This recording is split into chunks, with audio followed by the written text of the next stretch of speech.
Moi boas tardes, José Manuel. Que tal? Hola, moi boas tardes. Que tal, como te atopas? Bueno, ben, así, un veranillo relaxado, entre comillas, como sempre. Poderíamos decir que na túa, entre outras moitas actividades, dedicaste a parte de análisis e crítica cinematográfica. Dirías que a relación entre cine e política, dirías que está marcado este análisis por unha vertente política? Sí, é unha das partes, non? Creo que late con mi sempre un desexo de dignificar a relación, casi diría, entre a arte, a estética e a política, non?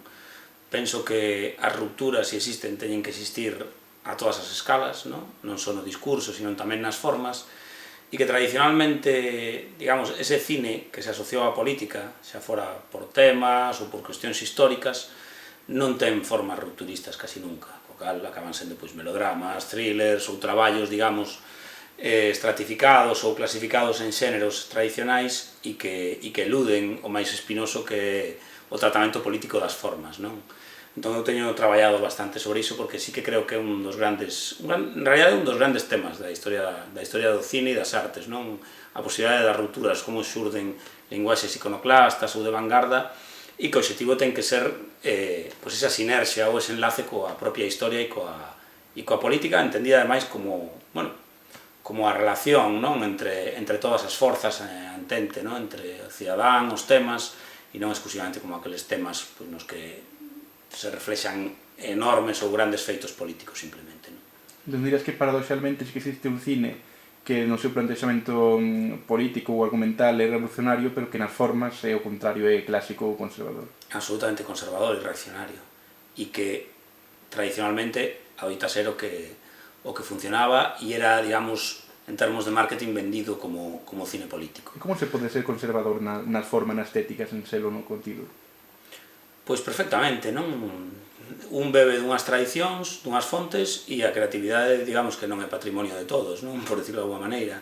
Entón, está a ver ter boas ideas sobre o mundo, non? E expresar, digamos, esas ideas, pois, ese humanismo e esa xustiza social, pero non sempre vai acompañado pois, dun talento fílmico ou unha necesidade de transformación a través desas formas. Creo que a maioría dos cineastas, e aí serían casos exemplares, se empregan sempre eses exemplos, non? Ken Loach ou Costa Gabras, sempre empregaron iso porque entendían tamén a parte de popularización do cinema, non? Esa posibilidade de chegar a públicos máis amplos a través de fórmulas máis simples para entendernos. Estás de acordo coa frase de Godard de que non hai que facer cine político senón facer políticamente cine? Ou aplicas esta filosofía no teu traballo? Sí, tería que ver con todas estas cousas que estamos falando. En realidade, a transformación a través das formas xa casi é claro, é unha redundancia, non? Falar desa maneira ou seguir falando de formas e contidos, non? Debería ser un todo integrado de algún xeito, non? Pois, digamos que esa transformación só pode ter lugar e non ten que tratar unhas temáticas concretas, como dicía antes, senón que se produce, pois, eso, a través dunha radicalidade estética. Todo pode ter un tratamento político. Tamén outro tema no que investigas é a relación entre cine e literatura, porque eres filólogo de formación. Sobre que versan as túas investigacións, que é o que te interesa da relación entre estas dúas artes, como son literatura e cine? Sí, bueno, exemplos habería moitos, non? Penso de Gonzalo Suárez a Faulkner, non? Desde exemplos de unha literatura máis facilmente trasladable a imaxes, digamos, non? Máis de acción, ou que, bueno, que ten unha transformación máis inmediata, ata casos, pois, eso, máis experimentais, máis, pois, casos de monólogo interior, non? De circunstancias que non trasvasan tan facilmente, non? No camiño da adaptación en forma de guión. Pero, fundamentalmente, a min o que me ten interesado sempre é o tratamento, digamos, de dúas artes en termos de igualdade, primeiro. Creo que un dos grandes problemas do comparatismo é que ven da literatura, que a literatura sempre, de alguma maneira, se considerou a irmán, non a irmán maior, a nai, o pai, non? Unha figura autoritaria, con certa superioridade moral, non? Cara ao cine, e o cine era un simple espectáculo, non? Desde esa perspectiva, bueno, algo, un mero escaparate, casi, non? E creo que nese alarde de superioridade a literatura confundiuse, porque o cine, entre outras cosas, contribuiu a propagala, non? Durante todo, desde os inicios, non? Pero hai tamén un problema que ten que ver coa teoría dos xéneros. O que pasou ao cine é fundamentalmente a prosa, é dicir, a novela e o teatro. E hai toda unha parte poética que ten que ver coa creatividade, co talento, prácticamente non ten unha traslación fílmica. Nos últimos anos ten ocorrido, non? A través, digamos, do cine de non ficción máis suxerente, non? Sí que creo que eses xéneros que nunca foran trasladados a imaxes, a crónica de viaxes, o diario, as biografías, quer dizer, toda unha serie toda unha dimensión incluso histórica asociada ao documental, de repente existen e rompen con esa tradición, non? Digamos, da novela e o teatro. Pero o que subxace por aí é esa relación de superioridade, e para min era casi unha labor tratar de desmitificar, non? Ese equilibrio ou igualdade, eu incluso, bueno, me gusta ás veces casi provocar, non? Dicir que me parece mellor Pascual Duarte de Ricardo Franco que de Camilo José Cela, cosas dese tipo, porque si realmente creo que, frente a narracións máis pechadas, ás veces esa traslación fílmica pode ser moito máis suxerente, non?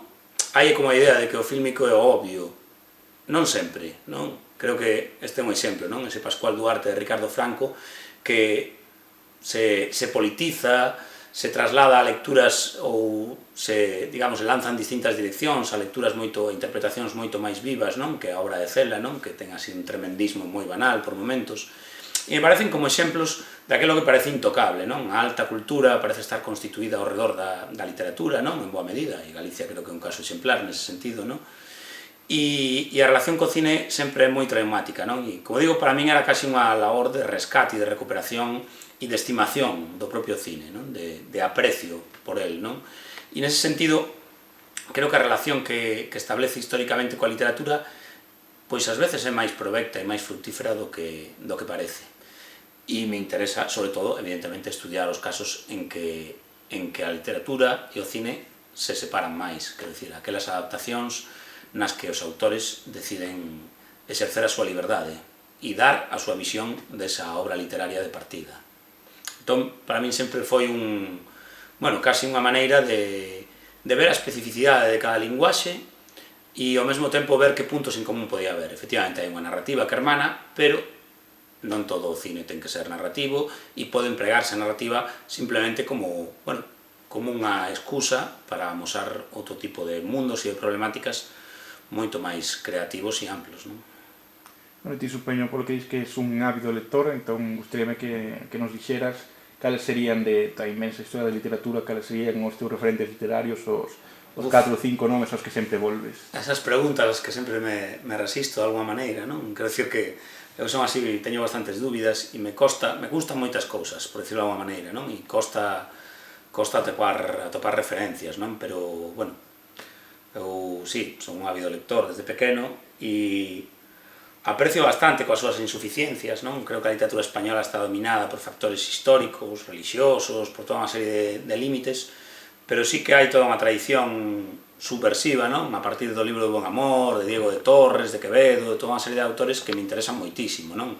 Recoñezo que na actualidade leo fundamentalmente literatura contemporánea e xa máis fun desdeñando un pouco a novela, non? O teatro, que eran lecturas así máis frecuentes hai uns anos, e me fun decantando máis cara ao ensaio, non? De alguma maneira. A veces relacionado co propio traballo, outras non tanto, non? O sea, tamén un ensaio histórico, político, estético en xeral, non só relacionado co cine, quero dicir, e nese sentido sí que son ávido lector, e na literatura universal, bueno, os exemplos son miles, non? Non sei, Thomas Mann, a Shakespeare, a infinidade de cousas. Casi prefiro non dicir nomes, non? Porque xustamente é difícil, pero recoñezo que nos últimos anos moi pouca xente me dixo algo novo, non? Quizáis este autor sudafricano, premio Nobel, Coetzee, non? Foi dos poucos que, con aquela novela Desgracia, de repente se produce así todavía unha medio quebra, non? Unha parálise aí de Doom, non? Me correra con películas de Lucrecia Martel, con determinadas cousas, non? Así, esos momentos que todavía La piel que habito de Almodóvar, que todavía un recupera a capacidade ou observa que ten certa capacidade de sorpresa, non? Ante digamos, os obxectos artísticos, de algún modo, non? E creo que, bueno, que claro, son infinidade de lecturas, anos, pero como digo, sí detecto certa saturación desa literatura así como máis tradicional asociada ao narrativo. Aconteceme igual no cine. Entón dirás que intentas sempre fuxir tanto no cine como na literatura das formas máis narrativas, máis clásicas. Sí, non tanto fuxir, recoñezo que ás veces tamén me supón certo alivio, catarse ou recuperación de cousas volver, non? de golpe pues, ver alguna película clásica ou volver a ler alguna narración que nos dixo algo en algún momento e que posiblemente pues, para momentos máis relaxados e máis sinxela, non? Ou incluso que precisas esa fluidez, non? Ese dinamismo narrativo tamén que existe ás veces, non? Pero en xeral sí recoñezo que, bueno, que sigo tratando de ser un lector e un espectador exixente e de ver, pero vexo todo tipo de cousas. Recoñezo que tamén, o sea, sí por traballo e sí ás veces por gañas directamente, sigo vendo todo tipo de cousas, pero sí que marcouse nos últimos anos esa tendencia máis cara, bueno, formas ensayísticas, a unha recaída poética e un abandono, sobre todo por hastío, por fartazgo, non? Sobre todo da novela. Recoñezo que algo que non me ocurría antes, me ocurre agora, empezar novelas e deixalas ao pouco tempo. Interesaste o cine de xénero, seguidor de algún cineasta nesta corrente? Teño gustos amplos, nese sentido nunca dixen non, sabes? Da mesma maneira que me sorprende que a alguén só lle guste un tipo determinado de cine, non? Porque vexo que hai tal riqueza e que estamos nun momento en que xustamente os xéneros é algo que, de alguma maneira, se produce xa casi como un efecto de amalgama, non? O sea, quizáis ás veces as películas máis perturbadoras e interesantes poden ser aquelas en que xustamente hai unha fusión de xéneros, non? Ou se xoga coas categorías tradicionais de xéneros, non? Entón me sorprende que a xente se especialice tanto, pero ao mesmo tempo recoñezo que eu nunca tive ningún xénero tabú, non? Me interesa o cine fantástico, o thriller, o melodrama, a comedia, o musical, pero nese sentido non teño prexuizos e podo disfrutar igualmente uns xéneros e outros. Por exemplo, o tema ti traballas na revista Caimán, a edición que Cuadernos de Cine, a veces hai unha imaxe, non sei cerrada ou non, de que un pouco, desde moitos que escribes aí, que un pouco que non simpatizades do academicismo ou...